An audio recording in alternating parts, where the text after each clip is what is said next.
स्वागत है आप सभी का अपने YouTube channel the vision science hub पे। पिछले क्लास में हम लोगों ने स्टडी किया था कि धातु क्या होता है और धातु का भौतिक और रासायनिक आधार पर डिफिनीशन क्या है। इसके अलावा जो धातु से संबंधित कुछ इम्पोर्टेंट टर्म्स था जिसको हम लोगों ने पॉइंट के रूप में देखा था।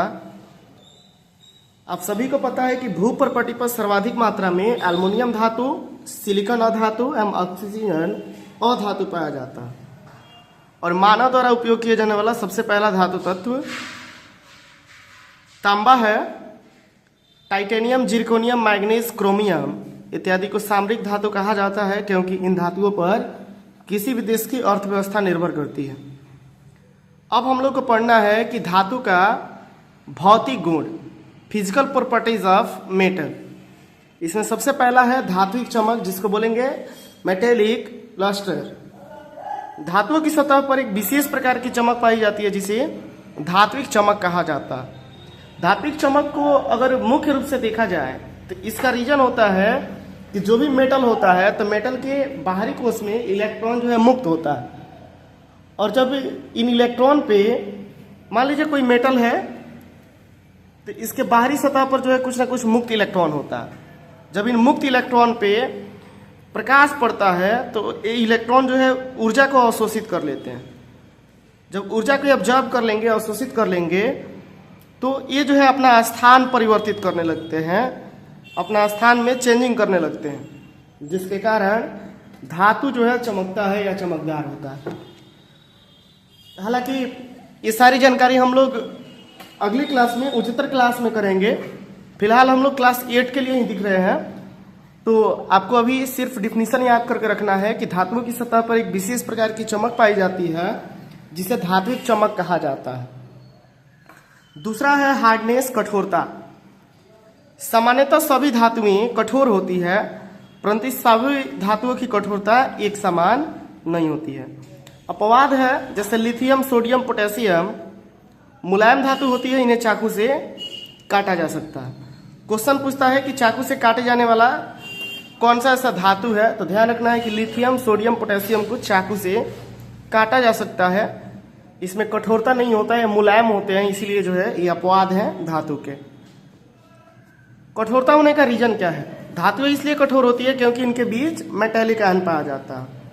आप बोल सकते हैं कि इनके कणों के बीच जो है आकर्षण बल भी अधिक होता है, जिसके कारण धातुएं कठोर होती है, या फिर मेटेलिक आयन जो है होता है, इसीलिए धातुएं जो है कठोर होती है। इसके बाद से एक और पॉइंट दिया गया है कि पारा एक ऐसा धातु है जो कमरे के ताप पर द्रव अवस्था में पाया जाता है। गैलियम, सीजियम, फ्रांसियम क्रमशः 29 डिग्री, 28 डिग्री, 27 डिग्री ताप पर द्रव अवस्था में होते हैं।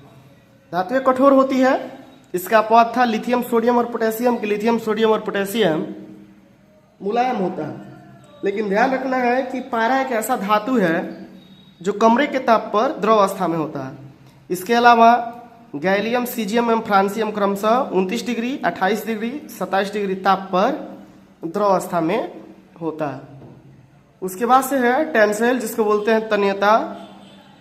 तो धातुओं को खींचने पर वे तन जाते हैं, तनने का यह गुण जो है तन्यता कहलाता है। धातु को यदि हम खींचें तो धातुएं जो है खिंच जाती है, तन जाती है, यह गुण जो है तन्यता कहलाता है। इसका कुछ एक्सेप्शन है कि जो बिस्मथ धातु होता है जिसका एटॉमिक नंबर 88 है, एक ऐसा धातु है जिसमें तन्यता का गुण नहीं पाया जाता। अगर हम बिस्मथ को खींचे या इस पर चोट मारे तो ये जो है चूर चूर हो जाता है, इसलिए ये अपवाद है। अपवाद को ध्यान रखना है, अपवाद से ही क्वेश्चन होता है। बिस्मथ एक ऐसा धातु है जिसमें तन्यता का गुण नहीं पाया जाता।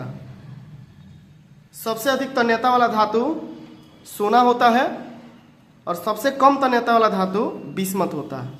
ध्यान रखिएगा, सर्वाधिक तन्य धातु सोना और सबसे कम तन्यता वाला धातु होता है बिस्मथ। बिस्मथ का सिंबल होता है Bi, एटॉमिक नंबर होता है 88।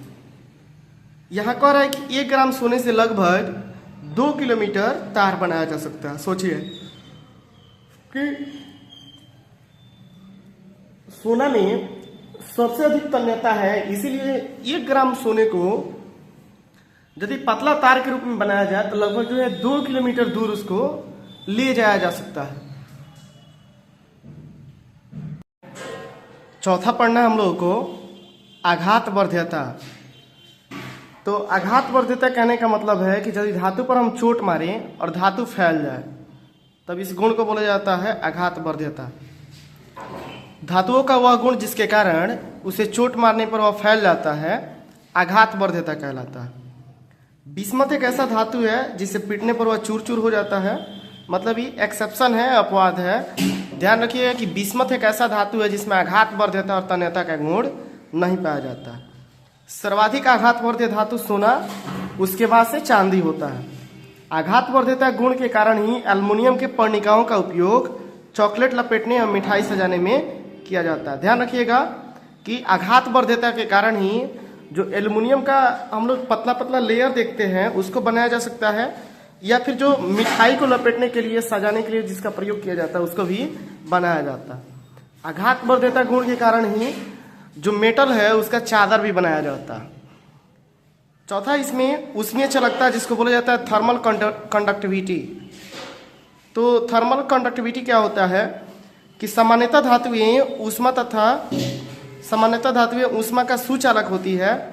चांदी और कॉपर ऊष्मा के सबसे अधिक चालक होते हैं, इसके बाद एल्युमिनियम का स्थान आता है। इसी कारण इसका उपयोग खाना बनाने वाले बर्तन में किया जाता है। ध्यान रखिएगा कि सामान्यतः धातुएं ऊष्मा का सुचालक होती है। अगर मान लीजिए कि धातु का हम कोई एक सिरा इधर से हीट कर रहे हैं तो इसका ये वाला सिरा भी हीट हो जाता है। इसका सबसे बड़ा रीजन है कि धातु में ऊष्मीय चालकता होता है, थर्मल कंडक्टिविटी होती है। तो यहाँ लिखा गया है कि सामान्यतः धातुएं ऊष्मा का सुचालक होती है। चांदी और कॉपर ऊष्मा के सबसे अधिक चालक होते हैं, इसके बाद एल्युमिनियम का स्थान आता है। इसी के कारण एल्युमिनियम का उपयोग खाना बनाने वाले बर्तन में किया जाता है। छठा है विद्युत चालकता, इलेक्ट्रो कंडक्टिविटी। तो सामान्यतः धातु विद्युत के चालक होते हैं। सर्वाधिक विद्युत का चालक धातु चांदी होता है। लेड और पारा दो ऐसा धातु है जो विद्युत के अल्प चालक होते हैं। सर्वाधिक अगर चालक पूछा जाए तो चांदी, इसके बाद कॉपर का स्थान आता है, फिर एल्युमिनियम, फिर लोहा। धात्विक ध्वनि, धातुएं सामान्यतः ध्वनि उत्पन्न करती है। यह तब होता है जब धातुएं आपस में टकराती है या बाहरी चोट दिया जाता है। तो ये रहा धातु का भौतिक गुण, फिजिकल प्रॉपर्टीज। ध्यान रखिएगा कि जितना सारा भी एक्सेप्शन है उसको याद रखना है। जैसे आपसे क्वेश्चन पूछा जाएगा कि विद्युत का सबसे अच्छा चालक धातु कौन सा होता है, तो चांदी होता है। ऊष्मा का सर्वाधिक चालक धातु कौन सा होता है, तो चांदी होता है। वो कौन सा ऐसा धातु है जिसमें आघात वर्ध्यता गुण सबसे अधिक होता है, तो होगा सोना। वह कौन सा ऐसा धातु है जिसमें तन्यता का गुण सबसे अधिक होता है, तो सोना। चाकू से काटे जाने वाला धातु तो लिथियम, सोडियम और पोटेशियम होता है। और पूछा जाएगा क्वेश्चन कि वह कौन सा ऐसा धातु है जिसमें आघात वर्ध्यता और तन्यता का गुण नहीं पाया जाता है, तो होगा बिस्मथ। ऐसा जो है जहां जहां पे एक्सेप्शन है वह कौन सा ऐसा धातु है जो कमरे के ताप पर द्रव अवस्था में होता है, तो ध्यान रखना है कि पारा, जिसको हम हाइड्रोगेरियम बोलते हैं, Hg सिंबल होता है। तो ऐसे ऐसे आपसे एक्सेप्शन से क्वेश्चन जो है पूछा जाता है। एक्सेप्शन सबको ध्यान में रखना है। मिलते हैं फिर अगले वीडियो में। वीडियो में जुड़े रहने के लिए आप सभी का धन्यवाद।